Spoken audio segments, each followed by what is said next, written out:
Marika Yunawati, biasa dipanggil Marika. Saya kelahiran asli Jogja, umur saya saat ini 22 tahun, dan saya lulusan dari Beijing Foreign Studies University, jurusan Business Administration, specialization-nya di International Business. Saat ini saya menggeluti dunia retail, ada retail makanan dan juga home living. Dan saya sudah memulai untuk bisnis makanan ini sejak tahun 2020. Sedangkan untuk home living, saya membantu keluarga saya untuk mengembangkan agar bisnis itu harus selalu di-upgrade dan up to date sama kondisi dan situasi saat ini.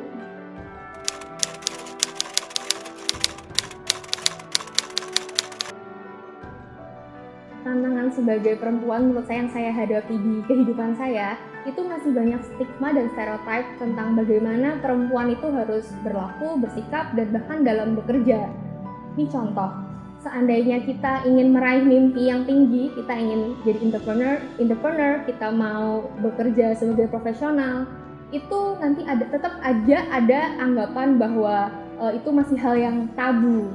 Mungkin untuk wanita mungkin lebih sukses dari pasangannya, itu banyak orang yang masih tidak senang. Dan kadang stereotip seperti ini meskipun kita belum berumah tangga, tapi untuk anak-anak muda, perempuan-perempuan muda sudah ada rasa takut untuk mau mencoba, untuk mau memulai, itu sudah ada rasa takut. Nah, tantangan seperti ini menjadi hal yang harus difokuskan oleh kita sebagai wanita untuk menjauh bahkan menghilangkan stigma seperti itu.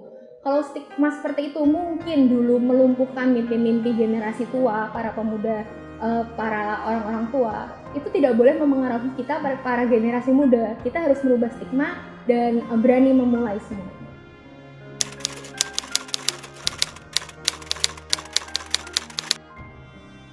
Titik balik saya untuk akhirnya bisa percaya diri dan memulai untuk meraih apa yang saya inginkan, itu ketika saya sadar saya melihat dari nenek saya dan juga ibu saya. Kedua perempuan ini saya lihat mereka sangat hebat, mereka ibu yang sangat baik. Saya tidak pernah merasakan rasanya kekurangan kasih sayang ibu, tapi mereka semua juga pengusaha dan career woman yang dedicated sama kerjaan mereka dari zaman dulu. Dari situ saya melihat, oh kalau nenek saya dan ibu saya ini aja bisa loh dari zaman yang dulu belum ada era digital, mereka bisa memulai dan konsisten tanpa mengurangi rasa sayang mereka pada saya. Kenapa saya yang anak muda nggak berani untuk mengikuti jejak mereka untuk berlatih?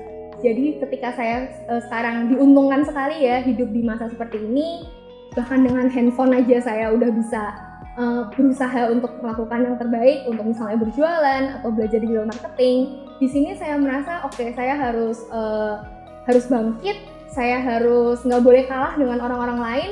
Saya tidak mau kalah oleh misalnya teman-teman yang mungkin udah lebih berpengalaman pun, karena dari mereka justru saya juga bisa belajar lebih. Nah dari situ saya mulai berkomitmen untuk saya nggak mau jadi perempuan yang biasa-biasa aja, karena di sekitar kita banyak perempuan hebat. Kita harus memanfaatkan itu, kita belajar dari mereka, kita berkolaborasi.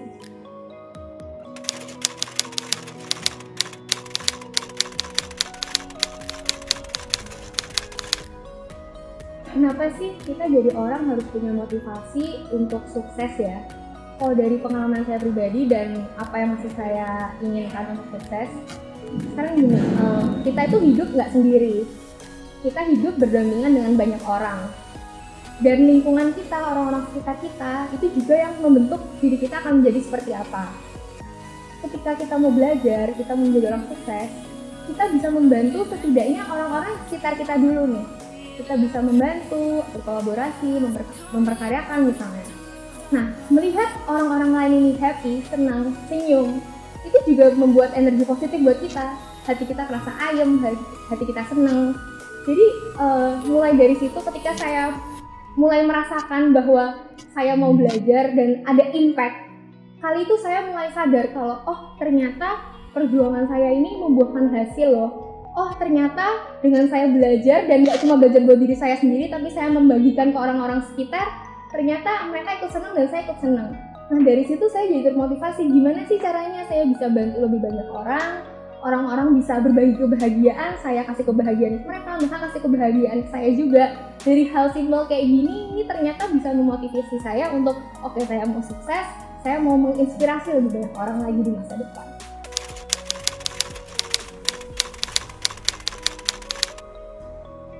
Hari ini saya join kelas sharing dari Uprintis dan saya sangat senang ya karena sebenarnya di Indonesia ini kan masih banyak ketidakrataan dan kata privilege itu menurut saya sangat benar. Saya merasa privilege, saya bisa mengakses pendidikan saja itu menurut saya sudah suatu privilege. Di kota Jogja ke sekolah negeri yang punya guru-guru kompeten, saya merasa privilege. Tapi tadi juga ada sharing dari Ibu Novita kalau di desa-desa, di tempat-tempat terpencil tuh banyak loh ternyata yang akses pendidikannya ke anak-anak, bahkan untuk kewirausahaan mereka itu belum terpikir, belum ada akses untuk itu. Maka dari itu saya tahu ada komunitas organisasi Uprintis ini saya sangat senang.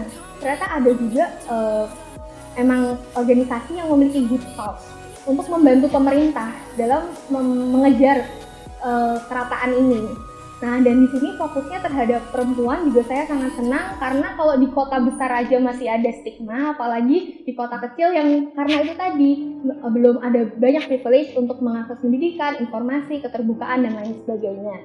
Dan tadi di pelatihan saya juga mendapatkan materi tentang 3B's ya, beauty, brain, and behavior. Menurut saya itu poin yang sangat bagus dan penting. Kedengarannya simple, tapi belum tentu semua orang terpikir untuk mengejar 3 hal itu. Menjadi perempuan, kita memang kodratnya menjadi perempuan yang cantik dan kita juga harus berusaha untuk presentable supaya misalnya kita nanti ada urusan dengan orang, kita mau kolaborasi, orang juga senang lihat kita ketika kita presentable.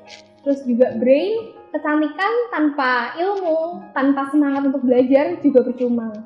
Karena hanya dengan kecantikan mungkin kita masih kurang, kita nggak tahu cara komunikasi dengan orang, padahal kan kita makhluk sosial, jadi brain itu penting.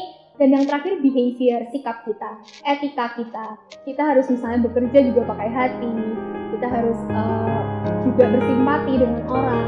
Jadi 3 poin ini menurut saya hal yang penting dan mengingatkan saya juga untuk bagaimana saya harus mengambil